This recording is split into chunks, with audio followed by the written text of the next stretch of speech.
আল্লাহকে খুশি করতেন ইব্রাহিম, আল্লাহকে খুশি করতেন। আহা, ইব্রাহিম আলাইহিস সালাতু ওয়াস সালামের অনেক লম্বা ওয়াজ করতে গেলে রাতের পর রাত পার হয়ে যাবে। মূল পয়েন্ট আপনাদের সামনে আবার নিয়ে আসি। আল্লাহ পাক বলেন, ইব্রাহিম তোমাকে বিয়ে দিয়েছিলাম, দুইটা বিবি দিয়েছি, একটা সন্তান আমি আল্লাহ দিলাম। ৮০ বছর বয়সে আল্লাহ একটা সন্তান ইব্রাহিমকে দিলেন। এই সন্তানের নাম ইসমাইল আলাইহিস সালাম। ৯৯ বছর বয়সে আল্লাহ আর একটা সন্তান দিলেন। এই সন্তানের নাম হযরত ইসহাক আলাইহিস সালাম। ইসহাক আলাইহিস সালামের বেটার নাম হযরত ইয়াকুব আলাইহিস সালাম। ইয়াকুব আলাইহিস সালামের বেটার নাম হযরত ইউসুফ আলাইহিস সালাতু ওয়াস সালাম। এই ইয়াকুব আলাইহিস সালামের আরেক নাম ছিল ইসরাইল। কি নাম ছিল? এই ইসরাইল থেকে ইহুদিরা এসেছে, ইসরাইল। আরেক নাম ছিল ইসরাইল। ও বাজান, হযরত ইয়াকুব আলাইহিস সালাম, ইসহাক আলাইহিস সালামের ছেলে ইয়াকুব, ইয়াকুব আলাইহিস সালাতু ওয়াস সালামের এই বংশধর হলো ইসরাইল। বাজানো, খুব মনোযোগ দিয়েন। হযরত ইব্রাহিম আলাইহিস সালামের দুইজন বিবি, একজন বিবির নাম হযরত সারা আলাইহিস সালাম, আরেকজন বিবির নাম হযরত হাজরা আলাইহিস সালাম। হযরত সারা ছিলেন পৃথিবীর সবচেয়ে সুন্দরী রমণীদের মধ্যে শ্রেষ্ঠতম। পৃথিবীর কিয়ামত পর্যন্ত এত সুন্দরী নারী আর কোনোদিন জন্ম নেবে না। আমাদের আম্মা জানকে আল্লাহ এত সুন্দর করে বানিয়েছিলেন। আমাদের আম্মা জানকে আল্লাহ এত সুন্দর করে বানিয়েছিলেন। আম্মা জানের গর্ভে ৯৯ বছর বয়সে আল্লাহ একটা সন্তান দিলেন। এই সন্তানের নাম হযরত ইসহাক আলাইহিস সালাম। আর হযরত হাজরার গর্ভে আল্লাহ একটা সন্তান দিলেন ৮০ বছর বয়সে। এই সন্তানের নাম হযরত ইসমাইল আলাইহিস সালাম। ইসমাইল আলাইহিস সালাতু ওয়াস সালামের প্রায় ১৯ বছর পরে হযরত ইসহাক আলাইহিস সালামের জন্ম হয়েছিল। মনোযোগ দিয়ে, হযরত ইসমাইল আলাইহিস সালাম কি ইব্রাহিম আলাইহিস সালাম হাজরাকে নিয়ে চলে আসলেন বর্তমান মক্কায়। আগে নাম ছিল বাক্কা। এই বাক্কায় নিয়ে আসলেন। আল্লাহ পাক বললেন, ইব্রাহিম তোমার কলিজার টুকরা স্ত্রী এবং সন্তানটাকে তুমি একেবারে বনবাসে দিয়ে আসো। আমাদের আঞ্চলিক শব্দে বলে বনবাস। নির্জনে নিবৃতে তুমি রেখে চলে আসো।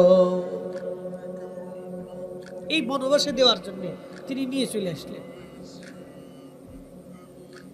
একটা উটের পিঠের উপরে সন্তানকে সামনে দিলেন, স্ত্রীকে সামনে বসাইয়া তিনি উটের পিঠে চড়ে সুদূর ফিলিস্তিন থেকে হেঁটে হেঁটে হেঁটে হেঁটে বর্তমান মক্কায় নিয়ে আসছে। জাবাল আবু কুবাইস পাহাড়, তারপরে আপনার সাফা মারওয়া পাহাড়।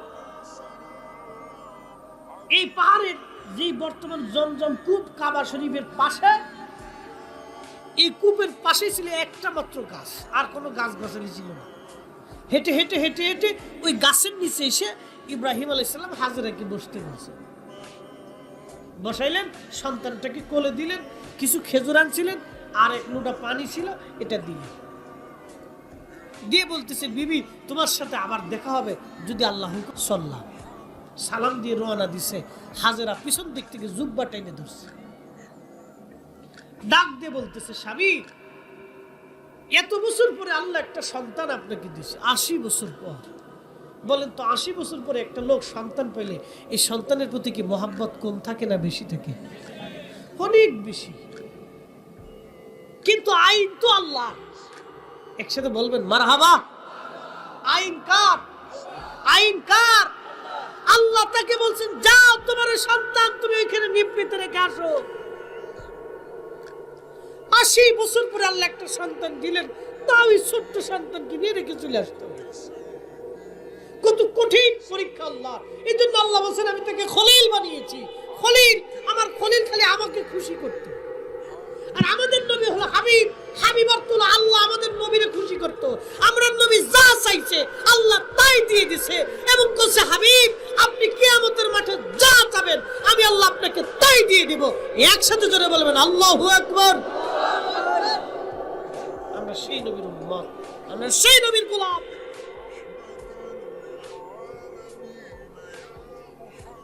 আল্লাহকে যে পাইতে চাই হযরতকে ভালোবেসে। আরশ কুরসি লৌহ কলম না চাহিতেই পেয়েছে সে। সন্তানকে গাছের নিচে রাখলেন বিবির কোলের মধ্য দিয়ে। বিবি চললাম। হযরতে আম্মাজান হাজেরা আলাইহিস সালাম জুব্বা টেনে ধরলেন। টেনে ধরে বলেন, স্বামী আমার চলে যান, মনে কোনো আফসোস নাই, কিন্তু একটা কথা বলে যান, আপনি কি নিজের ইচ্ছায় রেখে যান না আল্লাহর ইচ্ছায়? আহা, খুব মনোযোগ দিয়েন। আমাদের বিবিও তো এইরকম দরকার। আমাদের বিবি সাহেবা যারা আছে তাদেরকে এরকম বানানোর দরকার। স্বামী চলে যাচ্ছেন, আপনি যান, মনে কোনো আফসোস নাই। 80 বছর পরে আল্লাহ আপনাকে একটা সন্তান দিয়েছে। আমি আপনার বিবি। স্বামী আমার, আপনি আল্লাহর খলিল এই নির্জনে নিবৃতে একটা গাছের নিচে রেখে যাচ্ছেন, যেখানে কোনো মানব জনহীন, পশু পাখি গাছ তরুলতা পাতা, খাবার দাবার কিচ্ছু নাই, পানি নাই, নদী নাই, জল নাই, ঝর্ণা নাই, মরুদ্যান নাই, কিছুই নাই, খালি ধুধু বালু বালু, পাহাড় আর পাহাড়। এইখানে রেখে যাচ্ছেন আপনি স্বামী আমার। বলেন কার হুকুমে রেখে যাচ্ছেন? নিজের ইচ্ছায় না মালিকের ইচ্ছায়? ইব্রাহিম চোখের পানি ছেড়ে দিয়ে বলেন, বিবি রে, আমি আমার ইচ্ছায় তোমাদেরকে এখানে রেখে যাচ্ছি না, আমি আমার ওই মালিকের ইচ্ছায় তোমাদেরকে রেখে গেলাম। আম্মাজান হাজেরা ডাক দেয়া বলেন, আমাদের মা। আম্মাজান বলতেছিলেন, স্বামী আমার, তাহলে যেই মালিক আমাকে নিবৃতে নির্জনে পাহাড়ি উপত্যকায় রেখে যেতে আপনাকে হুকুম দিয়েছেন, অতএব আমার চিন্তা করা লাগবে না, আমার সন্তানের জন্য দানা পানি ওই মালিক আল্লাহ ব্যবস্থা করে দেবে। হ্যাঁ, চিৎকার মেরে বলেন আল্লাহু আকবার। আমাদের দেশের অনেক নারী, মনে কিছু নিবেন না, প্রশাসনের মধ্যে, পুলিশ প্রশাসনের ভিতরে অনেক ভালো মানুষ আছে, কি কথা কন না কেন আছে না? রাস্তাঘাটে গেলে অনেক অফিসার আমাদেরকে খুব সম্মান করে, অনেক সম্মান করে, মাশাআল্লাহ। এই যাবত আমি যথেষ্ট সম্মান পাইছি। কোন পুলিশ অফিসার খারাপ ব্যবহার আমার সাথে করে না, সম্মান করে। ত্রুটি বিচ্যুতি রাস্তাঘাটে হলেও অনেক সময় তারা ছেড়ে দেয়, হুজুর ঠিক আছে যা, আচ্ছা সাম দি হুজুর ঠিক আছে যা। আবার অনেকে আছে দুষ্ট, একবারে সব ভালো তা কিন্তু না। কিন্তু কেন দুষ্ট হয় আমি আপনাকে আরো বলি। দুষ্ট হওয়ার পিছনে আমাদের নারী সমাজ অনেক দায়ী, কি কথা কন না কেন? আমাদের ছেলেরা, আমাদের যুবকরা যারা রুজি করে, চাকরি বাকরি করে, ব্যবসা করে, এদের অনেক সময় দুষ্টুমির জন্য আমাদের নারী সমাজ অনেক সময় দায়ী। বলে হুজুর নারী সমাজরে কেন দায়ী করলেন? এই জন্য দায়ী করলাম যে আমাদের নারীরা তাদের অল্পতে তুষ্ট হয় না, তাদের অনেক কিছু দরকার হয়, অনেক খাট পালঙ্গর দরকার, সাজন্য গুজন্য, লিপস্টিক। একটা লিপস্টিকের দাম বলে 3000 টাকা। চিন্তা করেন, একটা লিপস্টিক 3000 টাকা, এটা গেছে কি বসতেছে? একটা লিপস্টিকের দাম 3000 টাকা, সাজন্য গুজন্য আরো বহুত কিছু। বিউটি পার্লারে একবার গেলে 3000 টাকা। বল হুজুর আপনি জানেন কেমনে? আমার বাড়িওয়ালার একদিন বললাম যে বিউটি পার্লারে এত বেডিরে সাজে তো তুমি যাবা না? আমার ম্যাডাম কইছি তুই যাওয়াটা না। না বললাম কত লাগে? 3000 টাকার মতো লাগে। আমি বলি এতজনে সাজলো, তুমি একটু সেজে গুজে আসো। কয় না, কুত্তারে খাওয়ানো তো ভালো। তা বললাম না ঠিক আছে, এটা ঠিক আছে। তাহলে ও বাজার, নারী সমাজকে কেন দায়ী করতেছি? আমার বোনেরা, যদি আম্মাজান হাজেরার চরিত্র তাদের মধ্যে আসতো, আম্মাজানের একটা জবাব, স্বামী আমার আল্লাহর হুকুমে রেখে গেলেন, ফায়সালা আমার আল্লাহ আমাদের জন্য দানা পানির ব্যবস্থা করবে। একবার জোরে বলবেন কি মারহাবা। আমাদের নারীরা যদি এরকম স্বামী বের হওয়ার সময় বলে দিত, স্বামী আমার 1 টাকাও ঘুষ খাবেন না, 1 টাকাও মানুষ ঠকায় ঘরে আনবেন না, কি কথা কন না কে? আমার দেশের নারী সমাজ আমাদের বোনেরা, আমাদের মায়েরা যদি বলতো স্বামী বের হওয়ার সময় স্বামীরে খাবার খাওয়াইয়া, স্বামী বের হওয়ার সময় যদি বলতো স্বামী আমার একটা টাকাও হারাম ঘরের মধ্যে আনবেন না, একটা টাকা ঘুষের টাকা আনবেন না, একটা টাকা মানুষ ঠকায় আনবেন না, স্বামী একটা টাকা যদি হারাম আনেন তাহলে ওই হারামের দায়ভার কিন্তু আমি নেব না। স্বামী ওই হারামের টাকা যদি আমি জানি তাহলে আমি সংসার করব না। কি কথা কর না কে? এরা কি কয় জানেননি? খাই জরিনার বাপ 10,000 টাকার কাপড় না দিলে বাবু বাদ যেতাম গা। এটা বেডি কপালে যার পড়ছে, ওর কপালে ঠাডার বাড়ি শনির বাড়ি পড়ছে। কথা কর না কে? বিরাট বিপদ। আম্মাজান আয়েশা, আম্মাজান হাজেরা আলাইহিস সালাম, কি চমৎকার চরিত্র, মা জননী। ডাক দেয়া বলেন স্বামী আমার চলে যান, তাহলে বিদায় দিলাম, চিন্তার কোনো কারণ নাই। একটু কল্পনা করবেন কি জনমানবহীন একটা মূল পাহাড়ি এলাকাতে রেখে যাচ্ছে একটা গাছের নিচে, বাড়ি নাই, খাবার নাই, পানি নাই, ঝর্ণা নাই, ব্যক্তি নেই, পাহারাদার নেই, কিচ্ছু। যান আপনি চলে যান, যে মালিক হুকুম দিয়ে পাঠিয়ে দিয়েছে সে মালিক আমার ফয়সালা করে। আচ্ছা আপনাদেরকে একটা প্রশ্ন করি, বলেন তো সৃষ্টি আমাদেরকে কে করেছে?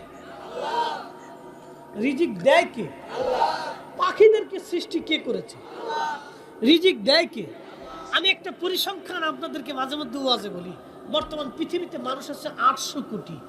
800 কোটি মানুষের প্রত্যেক দিন খাবারের জন্য হাফ কেজি করে যদি চাল লাগে, তাহলে 400 কোটি কেজি চাল প্রত্যেক দিন লাগে।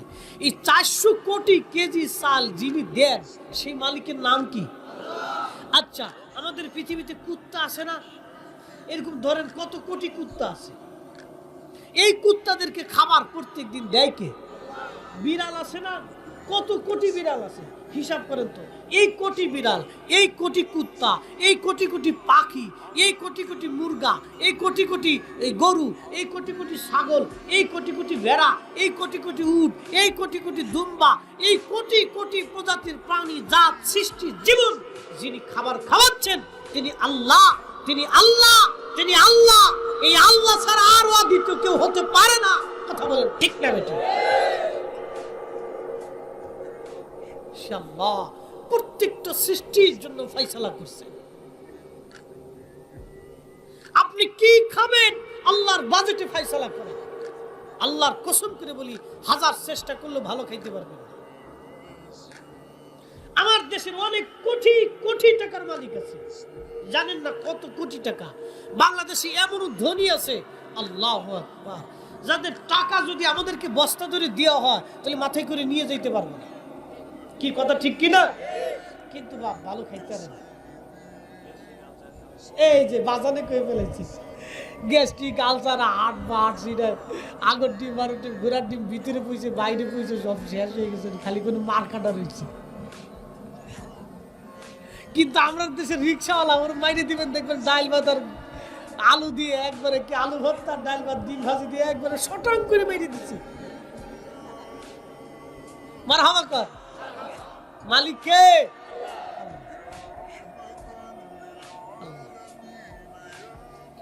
মুহতারাম উপস্থিতি, খুবই মনোযোগ দেন। আম্মাজান হাজেরা আলাইহিস সালাম, আমার আল্লাহ রব্বুল আলামিন ইব্রাহিম আলাইহিস সালাতু ওয়াস সালাম রেখে রওনা দিলেন।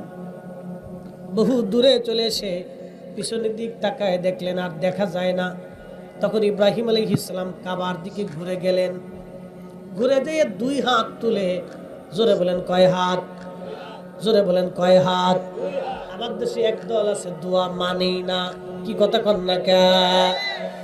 ওগুলি আজাজিল বিন আজাজিল, আজাজিল বিন আজাজিল, আজাজিলের পুলা আজাজিল। জোরে কোন আজাজিলের পুলা আজাজিল, ও আজাজিলের পুলা।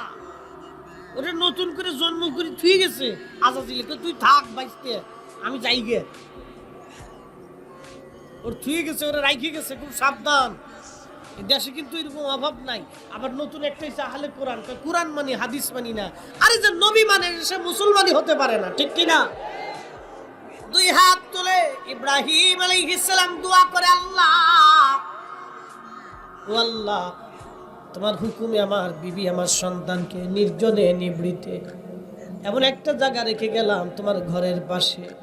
আল্লাহ, তুমি জায়গাটাকে আবাদ করে দাও, তাদের জন্য রিজিকের ব্যবস্থা তুমি করিয়া দাও, আর আমার এই বংশধরদের মাধ্যমে তুমি আখিরি নবী পাঠাও। একবার জোরে বলবেন কি মারহাবা। ওই যে দোয়া করছিলেন, আল্লাহ তুমি রিজিক দাও, অফুরন্ত কখনো অভাব দিও না, ওই দিনের দোয়া কবুল হইছে। জায়গাটা ছিল একবারে নিভৃতে, গাছ নাই, তরু নাই, লতা নাই, পাতা নাই, ক্ষেত নাই, খামার নাই, কিচ্ছু নাই। আজও পর্যন্ত আপনি মক্কায় চারপাশে ঘুরে দেখবেন কোনো ক্ষেত খামার নাই, কোনো ক্ষেত খামার নাই, শুধু পাথর আর পাথর আর পাহাড় আর পাহাড়। কিন্তু ওই মক্কা নগরীতে খাবারের কোনো অভাব হয় না। ওই যে আল্লাহর খলিলের দোয়া কবুল হয়ে গেল, আজও পর্যন্ত সে দোয়া কখনো বিফল হয় নাই। চলে গেলেন আম্মা জানকে রেখে না, হযরত ইব্রাহিম আলাইহিস সালাম চলে যাওয়ার পরে যে খাবার ছিল ওটা শেষ হয়ে গেল, পানি যেটা সেটাও শেষ হয়ে গেল। আম্মা জান চিন্তায় পড়ে গেলেন। হযরত হাজরা আলাইহিস সালাম লক্ষ্য করলেন শিশু ইসমাইল আলাইহিস সালাম পানির অভাবে ছটফট ছটফট করে কাঁদতেছিল। পেরেশান হয়ে যাওয়ার পরে মা জননী দেখলেন পানি কোথায় পাওয়া যায়, সাফা মারওয়ার দিকে। ইন্নাস সাফা ওয়াল মারওয়াতা মিন শাআইরিল্লাহ, নিশ্চয় সাফা মারওয়া পাহাড় আল্লাহ পাকের একটা নিদর্শন। এই সাফা মারওয়া পাহাড়ের দিকে তাকায় দেখলেন সাফার উপরে মনে হয় পানির মতো দেখা যায়। আম্মাজান দৌড়াই গেলেন ওই সাফার উপরে, যাই দেখলেন না পানি তো নাই। মারওয়ার দিকে তাকায় দেখলেন মনে হয় মারওয়ার উপরে পানির মতো দেখা যায়। দৌড়াই গেলেন মা ওইখানে, দৌড়ায় যায় দেখলেন না ওখানেও নাই। ওখান থেকে দেখলেন সাফায়। সন্তান বাঁচাইতে হবে, মা ব্যাকুল হয়ে গেলেন। আম্মাজান হাজরা আলাইহিস সালাম ব্যাকুল হয়ে যাওয়ার পরে একবার সাফা আবার মারওয়া, একবার সাফা আবার মারওয়া, এইভাবে একবার না দুইবার না 7 বার দৌড়াইলেন, যা আজও পর্যন্ত হাজিদের জন্য বাধ্যতামূলক হয়ে গেল। যদিও আজকে হাজিরা পানির জন্য দৌড়ায় না, কিন্তু আমাদের স্মৃতি রক্ষা করার জন্য,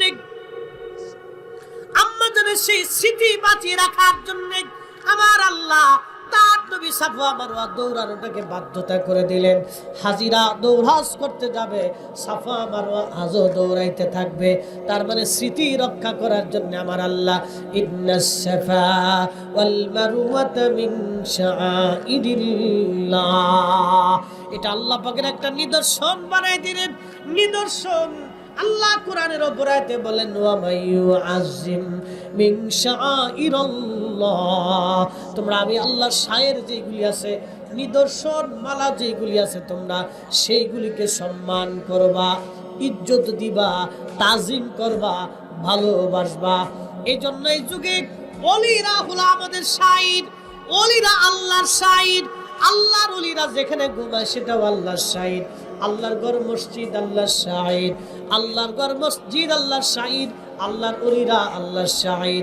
আল্লাহর ওলিরা যেখানে ঘুমায় সে জায়গাটাও শাইর। এই জন্য আমরা আল্লাহর ওলিদেরকে সম্মান করি, আল্লাহর ওলিদেরকে ভালোবাসি। কথা বলেন ঠিক কিনা?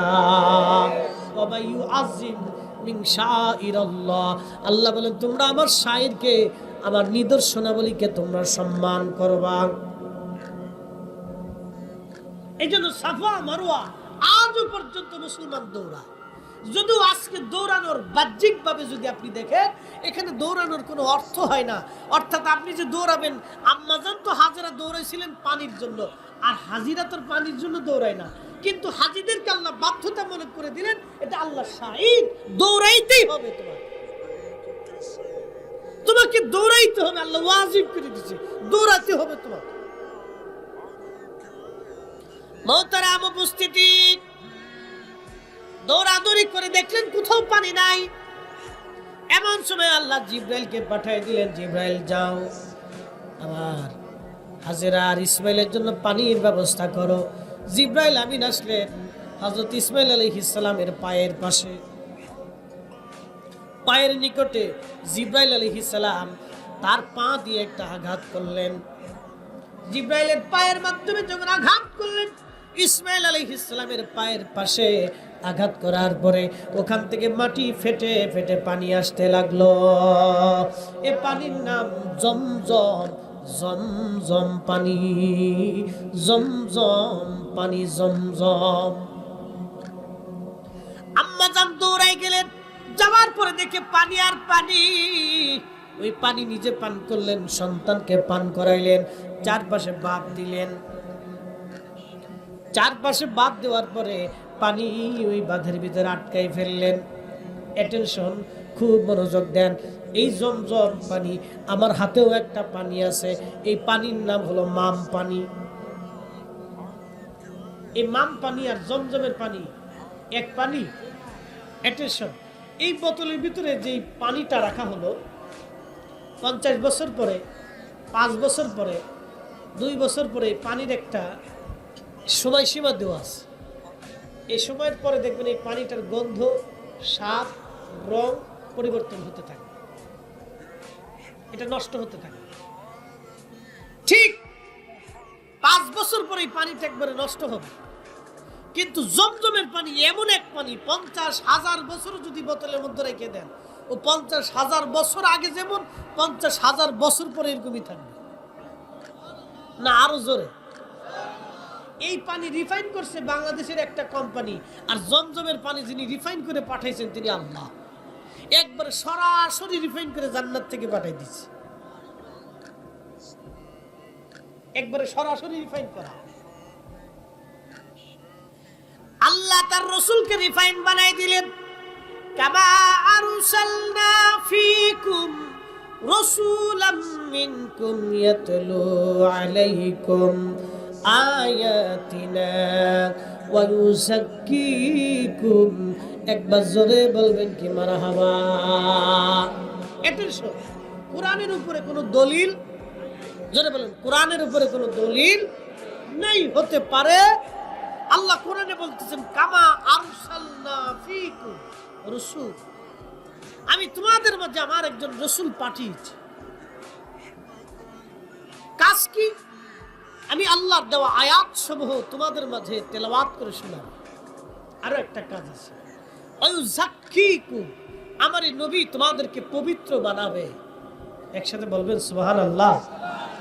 এখন বলেন, যে নবী উম্মতকে রিফাইন করবে, সে নবীকে রিফাইন করে কে পাঠাইছে? আল্লাহ। কেন পাঠাইছে? উম্মত রিফাইন করার জন্য পাঠিয়েছে। নবী তো পবিত্র, পাক তো পাকি, উম্মতকে পাক বানানোর জন্য আল্লাহ তার রাসূলকে পাঠিয়েছে। যাও হাবিব, ওয়ায়ুযাক্কিকুম, আমার বান্দাদেরকে আপনি পবিত্র বানাবেন। আপনাকে তো পবিত্র করে রিফাইন করে পাঠাই দিছি, আপনি আমার বান্দাদেরকে পবিত্র বানাবেন। এই জন্য আমরা রাসূলে কারীমের নামের শেষে একটা শব্দ ব্যবহার করি, রাসূলে পাক। রাসূলে পাক। আমার দেশে একদল আছে বুকে হাত পেতে নামাজ পড়ে, আছে না ভাই? ওরা বলে রাসূলে পাক হবে না, রাসূলকে পাক বলে শিরিক হয়। হ্যাঁ, নাউজুবিল্লাহ। আসতে কেন জোরে বলে? ও দিন কি ওদের কাছ থেকে শিখবো না কোরআন থেকে শিখবো?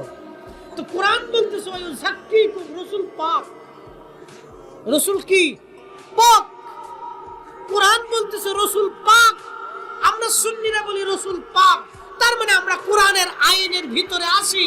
আমাদেরকে যারা বলতেছে রাসূলকে পাক বলে শিরিক হবে, মূলত ওরাই হলো গুস্তাখে রাসূল, বেয়াদব। কথা বলে ঠিক না বেটে? মোহতারাম, দিন বুঝে যাওয়াটা জরুরি। প্রিয় মুসলমান, জমজমের পানি পেয়ে গেলেন হযরত ইব্রাহিম আলাইহিস সালামের বিবি, মা জননী আম্মা জানা হাজের আলাইহিস সালাম। ওই এলাকা দিয়ে একটা বণিক দল আসতে লাগলো। তাদের পানির বড় অভাব হয়ে পড়লো। ইয়ামান থেকে জুরহাম কওমের বণিক দল, জুরহাম গোত্রের বণিক দল সুদূর ইয়ামান থেকে রাস্তা দিয়ে যাচ্ছে। তারা দেখলো আকাশে পাখি উড়তেছে, কারণ যেখানে পানি আছে পাখি সেখানে থাকবে, যেখানে জঙ্গল আছে সেখানে পানিও থাকবে। পাখিরা পানি না থাকলে বাঁচতে পারবে না। আকাশে পাখি উঠতেছে। ওই জুরহাম কওমের লোকজন চিন্তা করলো, এখানে পানি পাওয়া যাবে। তারা কিছু খোঁজারও লোকজনকে পাঠাই দিয়ে বলল, যাও তোমরা ঘুরে ঘুরে দেখে আসো এখানে পানি আছে কিনা। কয়েকজন লোক এসে দেখলো একজন মহিলা কুয়ার পাশে তার কোলের একটা বাচ্চা নিয়ে বসে আছে। এসে বললেন, কমদের কেহ কমের লোকজন, তোমরা শোনো, ওইখানে একজন মহিলা কুয়ার পাশে একটা পানির ফোয়ারা আছে, কুয়া আছে, এই কুয়ার পাশে একজন মহিলা বসে আছে তার ছোট্ট কোলের বাচ্চাকে কোলে নিয়ে। চলো। কওমের জুরহাম কওমের সমস্ত লোকজন চলে আসলো। আসার পরে দেখতেছে মহিলা বসে আছে। নেতা যিনি ছিলেন সর্দার, তিনি বললেন, হে আল্লাহর বান্দি, হে নারী, আপনি যে কুয়ার মালিক? বলে, হ্যাঁ, এই কুয়ার মালিক আমি। বলতেছে, কুয়ার পানি আপনি আমাদেরকে দিবেন? আম্মাজান হাজেরা ডাক দিয়ে বলেন, হ্যাঁ, কুয়ার পানি তোমাদেরকে দিব, কিন্তু বিনিময় তোমরা আমাকে কি দিবা বলো? বলতেছে, আপনার খাবার দাবার ভরণ পোষণ বাড়ি গাড়ি যা কিছু লাগে সব আপনাকে আমরা দিয়ে দিব, বিনিময়ে আপনি আমাদেরকে পানি পান করাবেন। একবার জোরে বলবেন কি মারহাবা। মালিক, কথা কর না কেন? মালিক, খাবার দাবার যা আছে সব দিব, কিন্তু পানি আপনি আমাদেরকে দিন, গহা পানি দিয়ে দিন।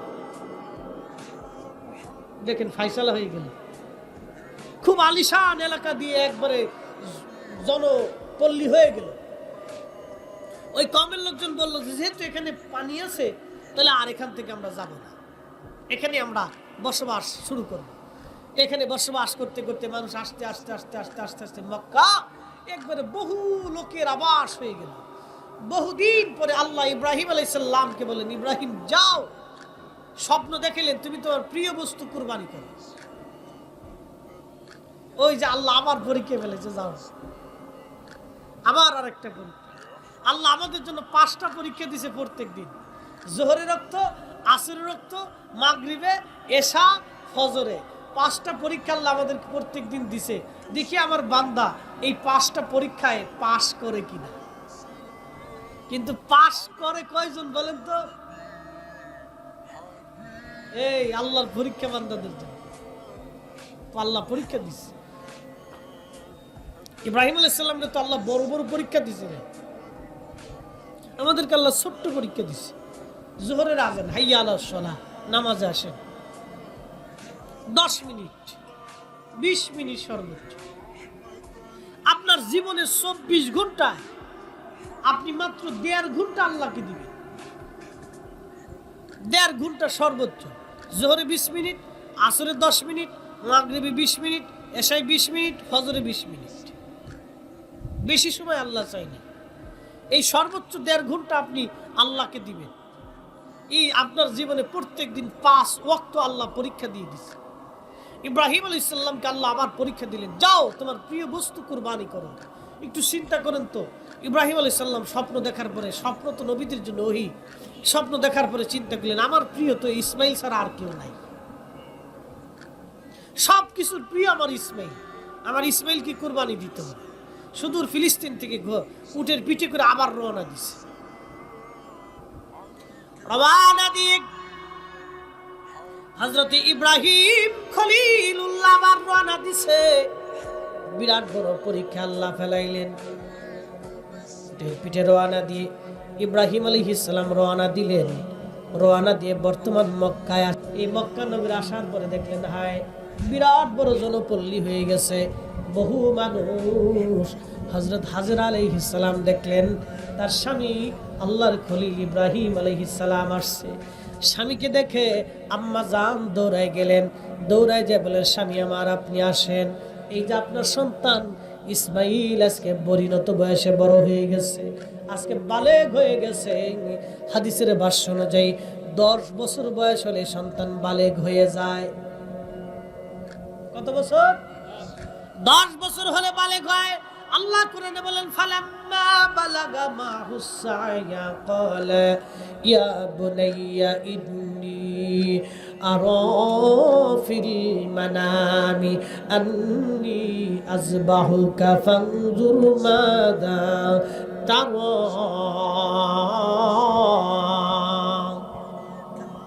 ফালাম্মা বালাগা মাহুস সায়া, ফালাম্মা বালাগা অতবার বালেগ হয়ে গেলেন ইসমাইল।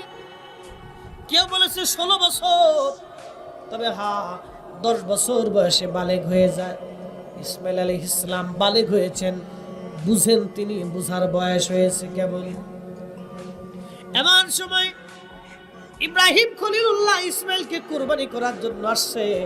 কত বড় একটা পরীক্ষা দেখেন। আল্লাহ আমাদের পরীক্ষা দিলেন মাত্র 5 ওয়াক্ত নামাজ, সারা বছর পরে একটা রমজান। রমজানে 30টা রোজা অনেকে ঠিক মতো রাখে না, এখানেও সে ফেল করে। আবার 5 ওয়াক্ত নামাজ আল্লাহ দিলেন, এখানেও বান্দা ঠিক মতো আদায় করে না, এখানেও আল্লাহর বান্দা ফেল করে। আহা, কয়দিন দুনিয়াতে বাঁচবো আমরা জানি না, কত সময় দুনিয়ার মধ্যে থাকবো সেটাও জানি না। ও হাসিমপুর দরবার শরীফের মুহিব্বিনেরা, হযরত ইব্রাহিম খলিলুল্লাহকে আল্লাহ বিরাট বড় পরীক্ষার মধ্যে ফেলে দিলেন। এই পরীক্ষার মধ্যে ফেলানোর পরে আল্লাহর খলিল তিনি আসার পরে ইসমাইল আলাইহিস সালাতু ওয়াস সালামকে নিয়ে হযরত আম্মা জান হাজের আলাইহিস সালাম ইব্রাহিম আলাইহিস সালামকে নিয়ে কিছুদিন মক্কায় কাটানোর পরে এরপরে হযরত ইসমাইলকে ইব্রাহিম ডাক দিয়ে বললেন, ইসমাইলকে ডাক দিয়ে বলেন, সন্তান আমি স্বপ্ন দেখলাম তোমাকে জবাই করতেছি। ও সন্তান, তোমাকে কুরবানি করতেছি, আমি স্বপ্ন দেখলাম, এটা আল্লাহর নির্দেশ, আমি তোমাকে কুরবানি করব। মাযা তারা, তুমি কি বলো, তুমি বলো। ক্বালা ইয়া আবাতি ফাল, তখন সন্তান ডাক দেয়া বলতেছে, হে আমার আব্বাজান। ক্বালা ইয়া আবাতি ফাল মা তুমারু সাতাজিদুনি ইনশাআল্লাহু মিনাস সাবিরিন। আপনি যেটা স্বপ্ন দেখছেন আমাকে কুরবানি করবেন, আপনি কুরবানি করে দেন, আমাকে আল্লাহ চাহে তো সবরকারীদের মধ্যে পেয়ে যাবেন। আপনি কোনো চিন্তা করবেন না, আপনার স্বপ্ন আপনি কাজ করে দেন, আপনি আল্লাহর নবী, আল্লাহর পয়গম্বর, আপনি আমাকে কুরবানি করবেন, আমি অবশ্যই তাতে রাজি হয়ে গেলাম। একবার জোরে বলবেন কি সুবহানাল্লাহ। এরকম বেটা কয়জনের আছে? বাবা মা বুড়া হয়ে গেলে সন্তান এখন বৃদ্ধাশ্রমে পাঠায় দেয়। বাবা মা বুড়া হইলে সন্তান বৃদ্ধাশ্রমে চলে যায়। ইব্রাহিম আলাইহিস সালামকে আল্লাহ সন্তান কুরবানি করতে বললেন। কেমন বেটার বেটা ডাক দিয়ে বলতেছে, আব্বাজান আপনি কাজ পরিণত করে দেন, কোনো অসুবিধা নাই। হযরত ইব্রাহিম আলাইহিস সালাম বিবি হাজেরাকে বলেন, বিবি আমার সন্তান কুরবানি করব, গোসল টোসল করে এক কাপড় চুপড় পরায় দিয়ে দাও আমার সাথে। চিন্তা করেন তো, এত বছর পরে আল্লাহ একটা সন্তান দিলেন, কোন মা পারে গো সন্তানকে এইভাবে বিদায় দিতে? সন্তানও রাজি, বিবিও রাজি, স্বামী নিয়ে চলে যান। আল্লাহর ফয়সালা আপনি পালন করেন, কোনো চিন্তার কারণ নাই। কত বড় পরীক্ষা আল্লাহ দিয়েছিলেন, কত বড় পরীক্ষা আল্লাহ দিয়েছিলেন। আল্লাহ মাত্র প্রত্যেক দিন আমাদের 5টা বার পরীক্ষা দিচ্ছে। ও আল্লাহর বান্দারা, বেশি পরীক্ষা আল্লাহ দেয় নাই, মাত্র 5টা বার পরীক্ষা। জোহরের সময় একবার, আসরের সময় একবার, মাগরিবের সময় একবার, এশার সময় একবার, ফজরের সময় একবার। খাওয়ার সময় আল্লাহ একটা পরীক্ষা দিছে, বান্দা খাও, খাওয়ার সময় তুমি যেটা হালাল সেটা খাও, হারাম তুমি খাইও না রে বান্দা, হারাম তুমি খাইও না।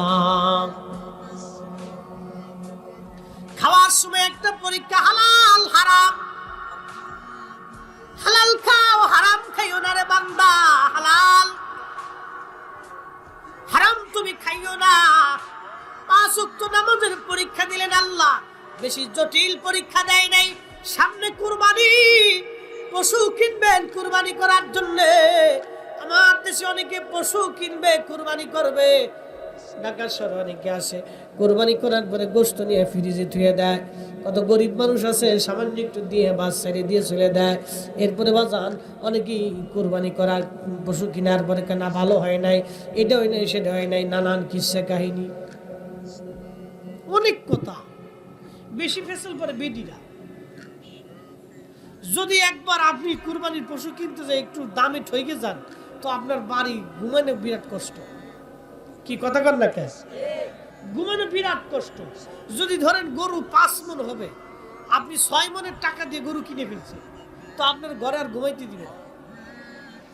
তুমি একটা কাম করলে, এটা কাজ হইল, গরু গোশত হবে 4 মণ, তুমি 6 মণের টাকা দিয়ে চলে এসেছি, এটা কাজ করলে পাশের বাড়িতে তো কত বড় তাজা মোটা হয়েছে।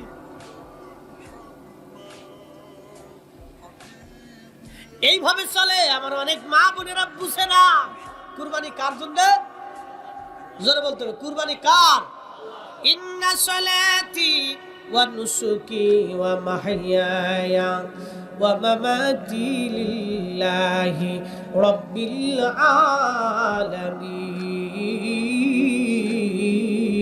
আলামিন। জোরে বলবেন আল্লাহু আকবার। তাফসীরের মধ্যে আসছে ইব্রাহিম ইসমাইল আলাইহিস সালামকে নিয়ে যখন রওনা করলেন, শয়তান আসছে। আম্মা জানা হাজেরাকে চিন্তা করলেন এখানে ধোঁকা দেই, দেখলেন না এখানে কাজ হবে না। যখন ইব্রাহিম আলাইহিস সালামকে নিয়ে রওনা করলেন, ইসমাইলকে নিয়ে ইব্রাহিমের সামনে দাঁড়াইলেন শয়তান। ইব্রাহিম আলাইহিস সালাম তার পাত্তা দিলেন না। পিছন দিক থেকে শয়তান এবার বলতেছে, ইসমাইল শুনছো, তোমার আব্বা তোমাকে কোথায় নিয়ে যাচ্ছে জানোনি? তোমাকে জবাই দেওয়ার জন্য নিয়ে যাচ্ছে। ওই সময় ইসমাইল আলাইহিস সালাম শয়তানকে খেদানোর জন্য 7টা পাথর মেরেছিলেন। আজও হাজিরা শয়তানকে পাথর মারে। ওই 7টা পাথর মেরে শয়তানকে ধসায় দিলেন, তারাই দিলেন। একবার জোরে বলবেন কি মারহাবা। এখন জোহরের নামাজের সময় যখন আসবে, হাইয়া আলাস সালাহ বলার পরে শয়তান বলবে পরে যা। কি কথা কন না কা? শয়তান তখনও ধোঁকা দিয়েছিল। ইব্রাহিম ইসমাইল আলাইহিস সালাম কি করছিলেন? পাথর মেরে শয়তানকে দিলেন দূর হয়ে যা। এখন আপনাকে কি করতে হবে? আপনার অন্তরে পাথর মারতে হবে, নফসকে পাথর মারতে হবে। এই নফস যা, আমি হারাম খাবো না, আমি ঘুষ খাবো না, আমি সুদ খাবো না, যা আমি নামাজ ছাড়বো না, যা আমি রোজা ছাড়বো না। শয়তান ধোঁকা দিবে, এই গরু কিনছিলি কিন্তু এর সাথে ভালো দামের এই টাকা দিই, এর সাথে তাজা মোটা একটা পাইতিরে লস করে ফেলেছিস। এই চিন্তা যখন অন্তরে আসবে তখন বুঝবেন শয়তান আপনার কুরবানি নষ্ট করার জন্য চেষ্টা করতেছে। তখন ওরে পাথর মারবেন, একবারে কইসা পাথর মারবেন, দূর শয়তান, দূর হয়ে যা, দূর হ বেটা, আমি আল্লাহর রাহের জন্য কুরবানি দিছি, যা হয় হবে, এটাই ঠিক। এইভাবে শয়তানকে ধাক্কা দিয়ে লাথি মেরে নফসনিয়তের কুখায়েশ থেকে নিজেকে মুক্ত রাখতে হবে। আজান পরে যাবে হাইয়া আলাস সালাহ, আপনাকে দোকান বন্ধ করে দিয়ে নামাজে চলে যেতে হবে। যদি আপনি আপনার শয়তানটাকে, আপনার নফসটাকে কন্ট্রোল করতে পারেন, তাহলে সেই দিন ইসমাইল আলাইহিস সালাম শয়তানকে পাথর মেরেছিল। আজ আপনি শয়তানটাকে নিজের দিলে পাথর মেরে শয়তানকে পরাস্ত করে আল্লাহর কাছে যখন সেজদায় পড়ে যাবেন, তখনই আল্লাহ আপনাকে উত্তম প্রতিদান দিয়ে আপনার জীবনের সমস্ত গুনাহকে আল্লাহ মাফ করে দিন। সুবহানাল্লাহ। এগুলো হলো হাকিকত। ইসমাইল আলাইহিস সালাম এই ঘটনাগুলি, এই ঘটনাটা কেন দিলেন আল্লাহ, এই ঘটনা কেন শুনবেন আপনারা, এগুলো হলো আমাদের জন্য পরীক্ষা, এবং এই পরীক্ষাতে আমাদেরকে পাস করতে হবে। হযরত ইব্রাহিমকে নিয়ে, ইসমাইলকে নিয়ে ইব্রাহিম আলাইহিস সালাম চলে গেলেন মিনা প্রান্তরে, যেখানে কুরবানি হবে। ইসমাইল আলাইহিস সালাম বাবাকে বলতেছেন, আব্বা যান, আপনার হাতে ছুরিটা একটু ভালো করে ধার দিয়ে নেন। একটু কল্পনা করবেন, একটা সন্তান বাবাকে বলে, আব্বা যান ছুরিটাকে ভালো করে ধার দেন।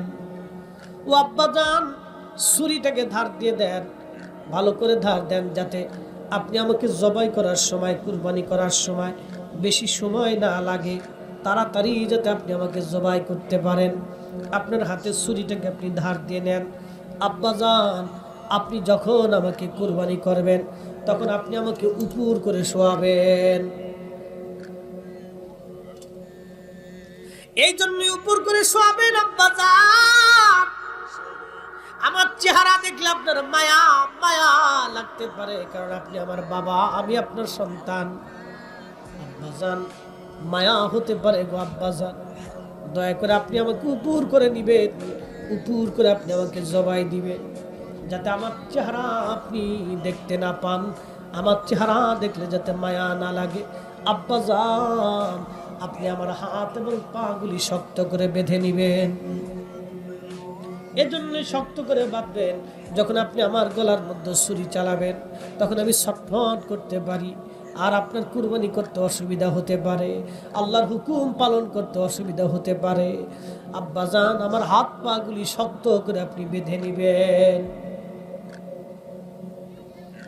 বাবার কলিজায় সন্তানের কথাগুলি কত কষ্টদায়ক হতে পারে। ইসমাইল আলাইহিস সালাম বলেন, আব্বাজান আপনি যখন আমাকে কুরবানি করবেন আপনার চোখগুলি সুন্দর করে বেঁধে নেবেন যাতে আপনি আমাকে না দেখেন, মায়া না লাগে আব্বাজান। আহা, মিনা প্রান্তরে ইব্রাহিম আলাইহিস সালাম সন্তানকে উপর করে শোয়াইলেন, হাত পা গুলি বেঁধে রাখলেন এবং ইসমাইল আলাইহিস সালাম বলেন, আব্বাজান আমার এই জামাটা আলাদা করে আমার আম্মাজানের হাতে দিবেন, আমার মা জননী যেন আমার জন্য দোয়া করে এই জামাটা দেখে। বাজানো একটা সন্তান বাবাকে এইভাবে বিনয়ে বিনয়ে কথা বলতেছিলেন, বুঝতেই পারতেছেন বাবার কলিজার মধ্যে কেমন ব্যথা ছিল তখন। কিন্তু একটা জায়গায় ইব্রাহিম আলাইহিস সালাম আল্লাহর কাছে দায়বদ্ধ ছিলেন, তিনি খলিল আল্লাহর বন্ধু, আল্লাহকে খুশি করার জন্য আজকে মিনা প্রান্তরে আসছেন, আল্লাহকে সন্তুষ্ট করার জন্য তিনি আসছেন। আহা, আমার রসুল আল্লাহকে এইভাবে খুশি করেছেন, আমার নবীর আহলে পরিবার আল্লাহকে এইভাবে খুশি করতেন। দশতে কারবালায় ইমাম হুসাইনের দিকে যদি আপনি তাকান, নিজের চোখের সামনে সন্তান কুরবানি হলো, নিজের চোখের সামনে আপনজনেরা শহীদ হয়ে গেল। সন্তান দুই চোখ দিয়ে ইব্রাহিম আলাইহিস সালাম হযরত ইমাম হুসাইন রাদিয়াল্লাহু আনহু তিনি দেখতে লাগলেন সন্তান কিভাবে কুরবানি হয়, কিভাবে সন্তানরা শহীদ হয়। ইমাম হুসাইন দেখেছিলেন সেই দিন বড় কঠিন পরীক্ষা ছিল হুসাইনি পরিবারের জন্য। আমার নবী আল্লাহ পাক রাসূলকে আগে জানিয়েছিলেন, হাবিব আপনার হুসাইন কারবালায় শহীদ হবে, নির্মমভাবে আপনার উম্মতরা তাকে শহীদ করে দিবে। এটা আল্লাহ পাক তার রাসূলের জন্য নির্ধারণ করে দিলেন। এরপরে রাসূল এই বিধানটাকে ইচ্ছা করলে আল্লাহর কাছে বইলা পরিবর্তন করাইতে পারতেন, কিন্তু না, এটা ছিল ভালোবাসার বহিঃপ্রকাশ। আমার রাসূল এটাকে পরিবর্তন করার নাই একটা মাত্রই কারণ, উম্মতের নাজাতের জন্য। একবার জোরে বলবেন কি ইয়া রাসূলুল্লাহ, উম্মতের নাজাতের জন্য আওলাদদেরকে শহীদ করেছেন। ইচ্ছা করলে যদি বলতেন ইয়া রব আমার হুসাইন এত কষ্ট করবে না, আপনি তাকে সহজ মৃত্যু দিয়ে দেন, আল্লাহ তাকে সহজ মৃত্যু দিয়ে দিতেন। 3 দিন পর্যন্ত তৃষ্ণা, ক্ষুধা, অভাব, অনটন, শত্রু নির্যাতন, জুলুম সহ্য করে করে তাকে শহীদ করা হয়েছিল। সেই কঠিন সময় নিজের সন্তান শহীদ হয়েছে, 2 চোখ দিয়ে দেখেছেন। নিজের চোখের সামনে সন্তান বিদায় হয়েছে, 2 চোখ দিয়ে দেখেছেন।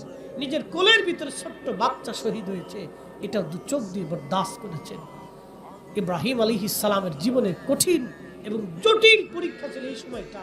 সন্তান যখন বলতেছে আব্বাজান আপনি আমাকে কুরবানি করবেন, আপনার চোখ বেঁধে নেন, আমার হাত পাগুলি শক্ত করে বেঁধে নেন, ছুরি ভালো করে ধারিয়ে নেন যাতে আপনার কষ্ট না হয়, অসুবিধা না হয়।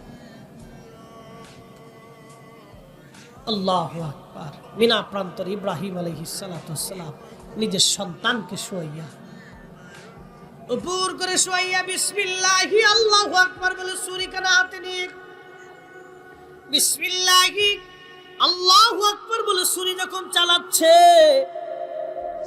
আল্লাহ ডাক দিলেন জিব্রাইল। জিব্রাইল বলেন হুজুর আমি সেই দিন আরশে মুআল্লার নিচে ছিলাম। আল্লাহ ডাক দিয়ে বলেন জিব্রাইল তাড়াতাড়ি যাও, জান্নাত থেকে 40 বছর ধরে যে দুম্বা জান্নাতে ঘুরে ঘুরে জান্নাতের তরু লতা পাতা খেয়ে বড় হয়, জান্নাতের খাবার খেয়ে যে দুম্বাটা বড় হয়, জান্নাত থেকে সেই দুম্বাটা নিয়ে তুমি আমার ইসমাইলকে সরাইয়া আমার ইব্রাহিমের ছুরির নিচে দুম্বা চালায় দাও। একবার জোরে বলবেন কি আল্লাহু আকবার। সেই দাম জান্নাতে দুম্বা। জিব্রাইল বলতেছেন আমি জান্নাত থেকে দুম্বাটা টান দিয়ে ধরে নিয়ে পৃথিবীতে গেলাম। ইব্রাহিম আলাইহিস সালামের ছুরি পড়ার আগে ইসমাইলের টান দিয়ে সরাইয়া ইব্রাহিমের ছুরির নিচে দুম্বা চালাই দিলাম। না আরেকটু জোরে বলবেন সুবহানাল্লাহ। তুই যখন দুম্বা ছুরি দিয়ে চালাচ্ছে, ছুরি যখন চালাচ্ছে তখন তো চামড়া কেটে গল গল গল গল করে রক্ত পড়তেছে। ইব্রাহিম আলাইহিস সালাম বুঝছেন যে আমার সন্তান কুরবানি হয়ে গেছে। তো জিব্রাইল আলাইহিস সালাম ইসমাইলের টান দিয়ে সরাইয়া পাশে দাঁড়ায় দুইজন মুস্কি মুস্কি আসতেছে। ইব্রাহিম আলাইহিস সালাম দুম্বা চালাই দিছে। চালাইয়া তিনি যে চোখ বাঁধা ছিল চোখের পট্টি সরাইয়া দেখে, সাইডে তাকায় দেখে জিব্রাইল দাঁড়ায় হাসে, সন্তান ইসমাইল দাঁড়ায় হাসে, আর নিচে দুম্বা পড়ে রয়েছে। আর একটু জোরে বলেন আল্লাহু আকবার। খুশি কে? ইব্রাহিম আলাইহিস সালামের সন্তান কুরবানি হবে না, আল্লাহ তো নির্ধারিত করে রাখছে, কিন্তু এটা হলো ইব্রাহিম আলাইহিস সালামের জন্য পরীক্ষা ছিল। পরীক্ষা, ইব্রাহিম আলাইহিস সালাম পরীক্ষায় পাশ করছে। আমরা তো গরু কুরবানি দিব, ছাগল মহিষ কুরবানি দিব, এই কুরবানিটা আমাদের হলো অন্তরের পরীক্ষা। শুধু এই কুরবানি না, খালি পশু কুরবানি হবে না, আমাদের অন্তরের ভিতরে মানবরূপী একটা পশু আছে, এই মানবরূপী পশুটাকে আমাদের কুরবানি করে দিতে হবে। কথা বলেন ঠিক না বেটে? কিন্তু কয়জন পারছে বলেন তো? এই সিন্ডিকেট আলাদা পেঁয়াজ চুরি করে দিল, ও তেল চুরি করে, মশলা চুরি করে, এটা চুরি করে, সেটা চুরি করে, খালি গরিব মানুষের পকেট কাটার ধান্দা, মানুষের রক্ত শুষে খাওয়ার ধান্দা। কি কথা বলেন না কেন বলেন? এই যারা মানুষের রক্ত শুষে নিয়ে এই কোটি কোটি টাকার মালিক হয়ে গেল, সিন্ডিকেট করে, এটা করে, সেটা করে মানুষের রক্ত শুষে নিয়ে গেল। আচ্ছা বলেন, ওরা তো এই যে 10 লক্ষ টাকা 5 লক্ষ টাকা এই এক একটা গরু কুরবানি দিবে, বড় বড় গরু, 10 লাখ টাকার একটা গরু কিনে এনে কুরবানি দিবে, পাবলিকের দেখাবে, দেখ গরু একটা কুরবানি দিলাম, বিরাট বড় গরু। আচ্ছা বলেন তো, সুদের টাকা আর ঘুষের টাকা আর হারামের টাকা, মানুষের রক্ত শুষে টাকা এনে এই টাকা দিয়ে 10 লক্ষ টাকা গরু কুরবানি করা আর শুয়োর জবাই দেওয়ার ভিতর কোনো তফাৎ আছে? হ্যাঁ, এক কথা কেন জোরে বলেন, তফাৎ আছে? একবার খাস বাংলা কথা, বাকি ঝুঁকি নেই এখানে। ওই গরু জবাই দেওয়া আর শুয়োর জবাই দেওয়ার ভিতর কোনো তফাৎ, কারণ শুয়োরের গোশত যেরকম হারাম, ওই ঘুষের টাকা দিয়ে, সুদের টাকা দিয়ে, মানুষের রক্ত শুষে খাওয়ার টাকা দিয়ে ওইরকম গরু কুরবানি করা, ওই গোশত ওইরকমই হারাম। কি কথা বলেন ঠিক কিনা? একই রকম হারাম। তাহলে কুরবানি আমাদেরটা লিল্লাহি রাব্বিল আলামিন, কার জন্য? আল্লাহর জন্য, আল্লাহকে খুশি করার জন্য। এখানে আমরা আসছি আল্লাহর ওলির দরবারে, আল্লাহর ওলির সঙ্গতে, তেনাদেরকে ভালোবাসি কার জন্য? আল্লাহর জন্য। আল্লাহকে খুশি করার জন্য যখন সবকিছু হবে, তখন আমরা সাকসেস হব। ইব্রাহিম আলাইহিস সালামের জীবনটা ছিল এরকম। এই কুরবানিটা আল্লাহ কেন দিলেন, এর বুঝানোর হাকিকত, ভেদ, মারিফত অনেক লম্বা। আল্লাহ সোজা এক বাক্যে লিল্লাহি রাব্বিল আলামিন ইন্না সালাতি, হুজুর কুল আপনি বলে দেন, নিশ্চয় সালাত আমি আল্লাহর জন্য, আর নুসুকি এবং কুরবানি আমি আল্লাহর জন্য, ও মাহইয়ায়া এই জীবন আল্লাহর জন্য, ও মামাতি এই মরণ আল্লাহর জন্য, লিল্লাহি রাব্বিল আলামিন। হুজুর আপনি বলেন লা শারীকা লাহু, হে রব আপনার কোনো শরীক নাই, অবিদালিকা উমিরতু, আমি রাসূল আদিষ্ঠিত হয়েছি কথা বলার জন্য, ওয়া আনা আউয়ালুল মুসলিমিন, আমি নবী হচ্ছি প্রথম মুসলমান, আমি নবীর আগে কেউ আল্লাহকে আল্লাহ বলে স্বীকার করে নাই। একসাথে জোরে বলবেন আল্লাহু আকবার।